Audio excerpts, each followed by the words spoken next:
عادة نخاطب الأحياء، لكن في لحظات الحنين قد نخاطب من أرهقنا الشوق إليهم بعد رحيلهم عنا.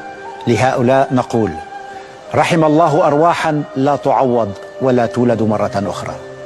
رحم الله ضحكات لا تنسى، وملامح لا تغيب عن البال، وأحاديث اشتقنا لسماعها. رحم الله من عشنا معهم أجمل السنين وهزنا إليهم الحنين. رحم الله كل روح. إن الله وملائكته يصلون على النبي يا